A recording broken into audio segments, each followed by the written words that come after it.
अस्सलाम वालेकुम एवरीवन, कैसे हैं आप सब। आई होप आप सब बिल्कुल ठीक होंगे। तो आज मैंने सोचा क्यों ना अपनी ड्रेसिंग टेबल की जो है वो सफाई की जाए। बहुत ज़्यादा मैस हो रहा था तो और आप सबको बताया जाए कि हम थोड़ी सी जगह में किस तरीके से अपनी सारी चीज़ों को ऑर्गेनाइज़ करके रख सकते हैं। तो जी स्टार्ट करते हैं। तो जी सारे मेकअप को मैंने निकाला और टेबल पे रखा, उन सब की अच्छी तरीके से सारी चीज़ों की अच्छी तरीके से सफाई की, एक एक चीज़, क्योंकि बहुत दिन से सफाई नहीं हुई थी तो उस पर मिट्टी बैठ गई थी। उसके बाद सारे पोर्शंस की सफाई की। ऊपर वाला पोर्शन मैंने नेल पेंट्स के लिए रखा था और जो ये ग्रे वाला है ना, ये मेरा मोस्ट फेवरेट है।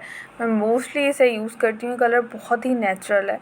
तो पहले सबसे ऊपर वाले पोर्शन में मैंने अपनी जितनी भी नेल्स की चीज़ें हैं, सारे नेल पेंट्स और नेल पेंट रिमूवर्स वगैरह सारा उधर रखा था। नीचे वाले पोर्शन में कुछ बॉडी स्प्रे और परफ्यूम्स, और ये मेरी डॉक्टर अर्शल के मैंने प्रोडक्ट्स मंगाए थे, वो वाइटनिंग वाले हैं, वो यूज़ करती हूँ। मुझे नाइट क्रीम इसकी बहुत पसंद है और सीरम इतना ज़्यादा नहीं, पर मैंने मंगवा लिया था तो वो मैंने यूज़ कर लिया। और उसके अलावा फिर मैंने, मेरे पास जितनी भी वॉचेस हैं वो मैंने रखी थी उधर। ये ब्लैक मुझे बहुत पसंद है और ये चेन वाली तो बहुत ही ज़्यादा, तो इसलिए इन सबको मैंने ऊपर ही रखा क्योंकि डेली यूज़ के लिए हैं। और ये मेरे पास ना एक चॉकलेट या फिर किसी चीज़ का ना बॉक्स था, तो उसमें मैंने अपनी आँखों की जितनी भी चीज़ें थी वो सारी उसमें रख दी है। जो मेरे आईलाइनर पेंसिल्स थे, कुछ कलरफुल पेंसिल्स और मस्कारा, लाइनर, आईलैश कलर्स वगैरह, जितनी भी आँखों की चीज़ें थी, लाइनर, ये सारी चीज़ें मैंने उसके अंदर रख दी थी। ऐसे ऑर्गेनाइज्ड रहती हैं। उसके अलावा ऊपर जितने भी पैलेट्स थे मेरे पास, आई शेडो पैलेट्स हो गए, ब्लश ऑन्स वगैरह, जितने भी पैलेट्स हैं वो सारे मैंने उधर रख दिए। 2-4 ही हैं गिन के इंशाल्लाह आगे भी और जाएंगे, पर वो अभी उतने ही थे तो सारे मैंने एक साथ रख दिए। उसके नीचे वाले जो लास्ट वाला पोर्शन था उसके लिए मैंने ये एक जार टाइप का, ग्लास जार टाइप का मंगवाया था, जो कि ब्रशेस रखने के लिए बहुत अच्छे हैं। इसमें ब्रशेस जो हैं वो महफूज रहते हैं, तो मेरे पास जितने भी ब्रशेस थे वो सारे मैंने उसमें रख दिया। और एक ये बकेट टाइप का मैंने लिया था जिसमें मैं अपनी लिपस्टिक रख सकूं, क्योंकि मेरे लिपस्टिक इतनी सारे हो जाते हैं कि इधर उधर होते हैं, तो इसलिए मैंने इसमें मेरी जितनी भी लिप्स की चीज़ें थी वो सारी मैंने जो है वो उसमें रख दी थी। और ऐसे आसानी भी रहती है, ज़्यादा ढूंढना नहीं पड़ता। इसके अलावा एक प्राइमर है। उसके बाद मैंने चीज़ें रखी थी, जो फाउंडेशन जो कुछ यूज़ करती हूँ, नीचे वाले पोर्शन पे वो चीज़ें रखी हैं जो डेली यूज़ की हैं। तो उसमें मॉइस्चराइज़र्स निविया का तो बेस्ट है। और इसके अलावा मेरे कुछ हाइलाइटर्स वगैरह थे छोटू से, वो मैंने साइड में रख दिया।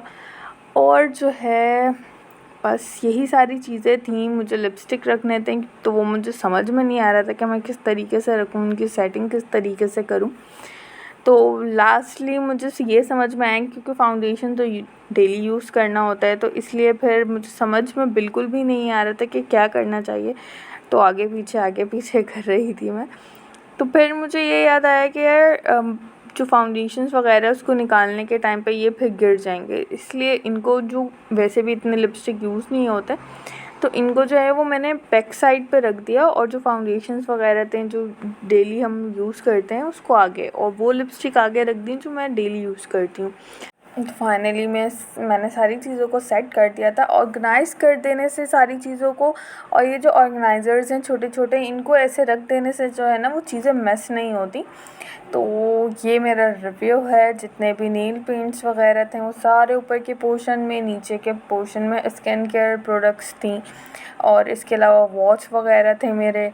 और उसके नीचे जो थे वो सारे जितने भी आँखों से रिलेटेड मेरे पैलेट्स थे, ब्लश ऑन्स के, और वो सारी चीज़ें रखी थी। ये साइड में मैंने फेस पाउडर्स रख दिए थे, और उसके नीचे जो थे वो लिप्स से रिलेटेड थे, लिपस्टिक रखी थी। और जो डेली यूज़ के मेरे फाउंडेशंस हैं, ब्रशेस वगैरह, वो मैंने रख दिए थे। और ये मैं आपको पूरा लुक दिखाती हूँ कि कितना वेल ऑर्गेनाइज लग रहा था सारी चीज़ों को सेट कर देने से। आई होप आपको ये मेरी ड्रेसिंग टेबल की ऑर्गेनाइजेशन आपको अच्छी लगी होगी।